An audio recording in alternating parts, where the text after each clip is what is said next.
Welcome to this episode of the Million Dollar Mastermind. I'm Larry Weidel, and before we get started, if you want to know exactly how to win again and again, go to weidelonwinning.com/webinar now to watch something I've put together for you. Now let's get going into this episode of Million Dollar Mastermind. I am here with John Akoyan. And John has had a phenomenal rise in the world of the plumbing and the trade business. And he's become a voice to those who are, wanting to do big things in their life, but they're not thrilled about the whole idea of going to college and doing things like that. And they love the trade work, and they're just wondering how big of a life, how big of a dream life can I build, avoiding white collar jobs and college and just going to work.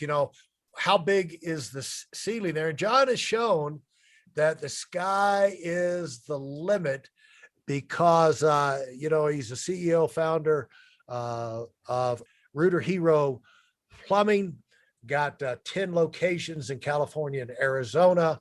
He's written books. And so, John, let's talk about expanding, maxing out where you are, and that allows you to expand. Because what I see in your story is that, you got the job, but you learned, when you were an apprentice in the plumbing business, you maxed out in learning, asking questions. You wanted to master the trade as quickly as possible.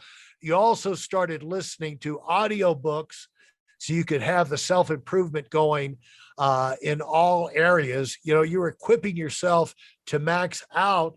And in a short period of time, you became so valuable, you were getting pay raise after pay raise.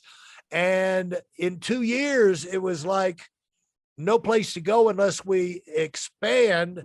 And the owner, he was just at a stage of his life, he didn't want to do that. So that gave you the opportunity to go out on your own in a friendly business. In a friendly way, and still have the support and have the guy who you worked for continue to be a mentor and a friend and encourager, which I'm sure was invaluable. But, it would not have happened, John, at 19 years old, that you could have launched out on your own as a natural progression if you had not maxed out where you are. And so, do you agree with that? Yeah, we're tracking over 65 million this year in revenue. Since we started the company in 2011. So it's been growing from 2 trucks to where we are now. And okay. All right. I agree. It's been a lot of just working on myself. I think it's just, if you just continue to look in the mirror and just get better at what you do and use the resources around you to just learn and get better, and you're just going to grow. The best place to invest is you. It doesn't matter what industry it is. I have 2 teenage boys right now, and I tell them all the time that it doesn't matter what you do. You could be a plumber, you could be a dentist, you could be whatever you choose to do. Just be the best at it and continuously learn and work on yourself, and you will always elevate, and you'll make more money than you ever thought you would. But you have to be willing to invest in yourself. And talk about, because the thing is that the people that are stuck in jobs are probably not pushing themselves to greatness. They're not taking advantage of opportunities to move up, learning new skills, putting in the extra time, listening to the books, and not thinking about what they could do to get better, what questions they could ask. And so as a result, they stay stuck. Staying stuck in life is a big frustration for a lot of people. But the first step to get unstuck is to realize you're probably doing it to yourself. And you've got to get something bubbling up from inside yourself so you can explode out of that situation. But the same thing happened to you when you got into the plumbing franchise business. You maxed out there as well, and that allowed you, winning awards, becoming the best of this, and all the contests, and that set you up to where you went as far as that environment was prepared to allow you to go. So, in other words, you outgrew that amazing opportunity where you learned a lot of things because you wanted to go into other territories. And do I have that right? Yeah, yeah, and I think there's a misconception out there, and in young folks, and I want to get that corrected because I think this misconception is that you have to love what you do, you have to do something that you enjoy, your calling, right? And my belief is that when you get good at something, that does become your calling. So I was always purposeful on getting good at one thing. And when you get good at it, you fall in love with it because people love to win. And if you get better and better at it and better and better at it, then you keep wanting to do the same thing because all of a sudden, you become so good at it, it becomes a natural, it's easier. So you don't have to fall in love with something. And most people go searching different careers from one to the next, going, well, I have to find my calling. Your calling is whatever you choose, and whatever you choose, just become the best at it. If you become the best at it, you'll love doing it. And that's exactly what happened to me. When I got into plumbing, I enjoyed the first day of getting dirty. I didn't mind because I would help my dad, change truck engines and change the oil on his 18 wheeler on weekends. So I was used to getting dirty. So to me, that was normal. And so and then I got really serious about getting really good at it. So I would really pay attention to Arthur. I would ask a lot of questions, and then I would ask him to let me do it. And then he would correct me. And I was like constantly trying to do it, where I became really good at it. And I got so good at it, I enjoyed it. I mean, I was like, hey, I could go solve any plumbing problem, you know. Give me a difficult problem. Let me go solve it. And I got really good. And then when I started working on the business, I got really good at that as well. I started studying and understanding what does it take, to run a successful plumbing company. And that's what made me so motivated to keep doing it. So I would say just, the rule of success is just don't wait until you fall in love with something you do. Become good at what you're doing and you'll fall in love with it. Yeah, that can't be said enough.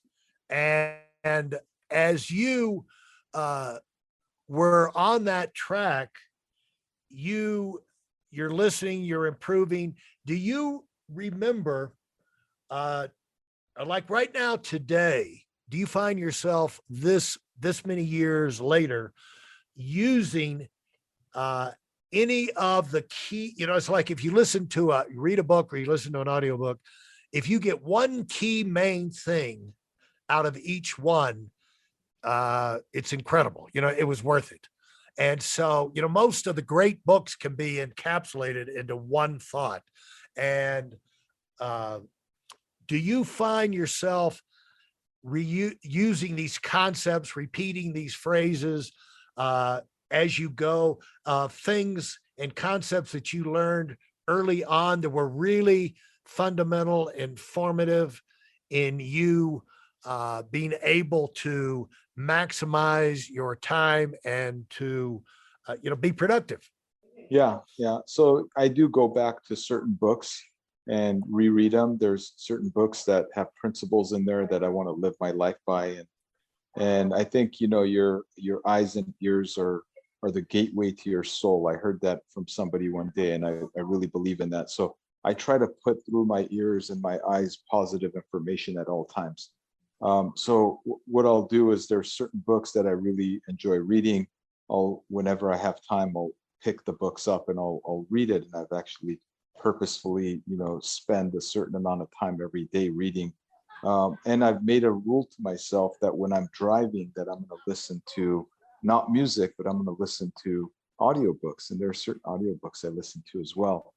And it's become a habit, and now it's become an addiction. It's almost like a good addiction, because I can't drive somewhere without having good information, like a good book to listen to. So it's always on my phone, and I go on to my Audible, and I go through at least 10 or 12 books a year. And it's mainly because I listen to so many of them. Hey, listen, there's a lot of information online, but there aren't a lot of people who've actually done something. In my case, I've actually built a successful business that's accrued over $5 billion in assets under management and has done well even during trying times. Now, if you want to know exactly how I've done this, go to whitelmwinning.com/webinar now. I've compressed a decade of learning into 5 short weeks just for those of you who want to give yourself an incredible advantage and are tired of waiting and watching others move up. Is there a category on Audible that you would recommend people look for material that would be more useful than others? Do they? Yeah, I would say self-help. I mean, I went from the early days listening to Zig Ziglar, who was a really, I listened to almost every single piece of, book he put out there. I remember back then he used to have the tapes, the cassette tapes, and he said Right. buy the cassette tapes, and I'd listen to it so many times and rewind and listen to it that the cassette tapes would break, and then I'd have to open it up with the screwdriver and tape it together so I could listen to more.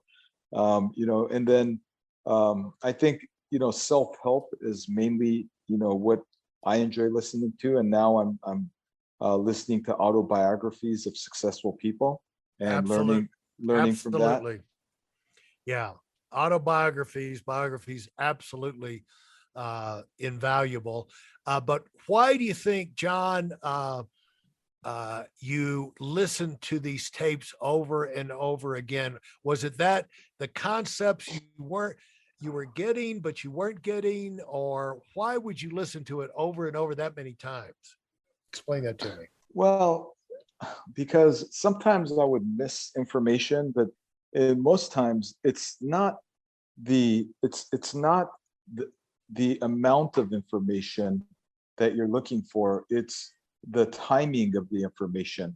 Yeah. So Yeah. there was times in my life where I wasn't ready for what I was listening to, even though I was listening to it, and I didn't get the concept or the idea. But when I went back to it, I said, wow, how did I miss this? Right. So it's almost like, when the student is ready, the teacher appears. And I knew that I wanted to get positive information through my mind.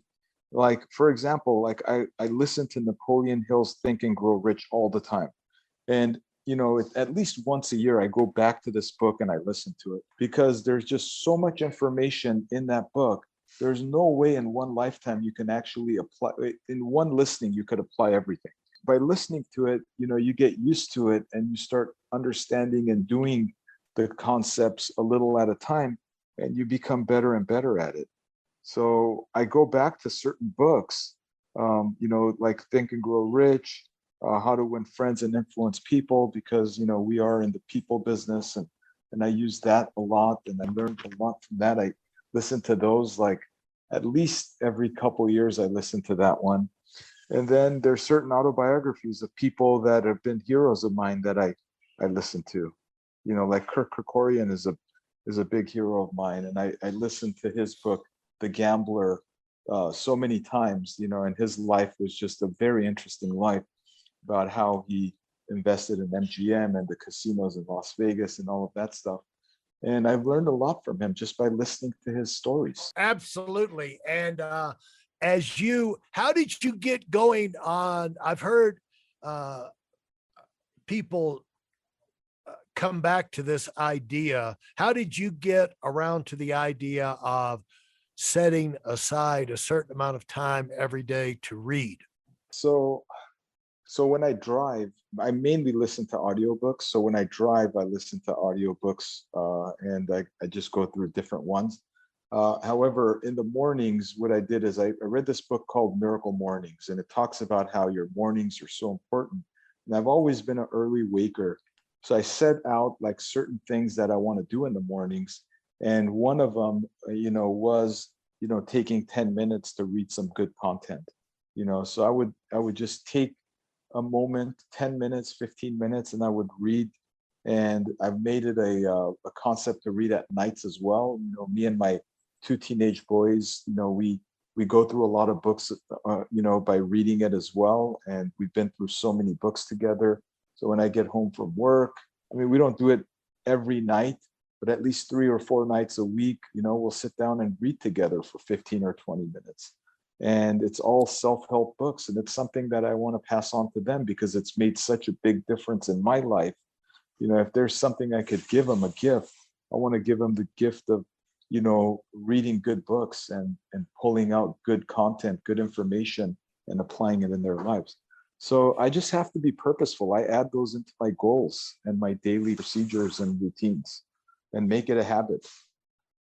And it doesn't have to be a ton of time. You're talking about 10 minutes. Yeah, 10 or 15 minutes. I mean, everybody's different, but yeah, I lose focus after a certain amount of time. So I have to feel like, doing something else. So, what I found for me, it's 10 or 15 minutes. That is a really good time. And you'd be surprised how many books you can read just by dedicating 10 or 15 minutes a day. Yeah, a lot of, mostly entrepreneurs are largely attention deficit. And they, a little bit manic depressive, attention deficit. They get super excited about ideas and then they get super angry about when things go wrong. And because, they work hard for things to go right. And so it's hard.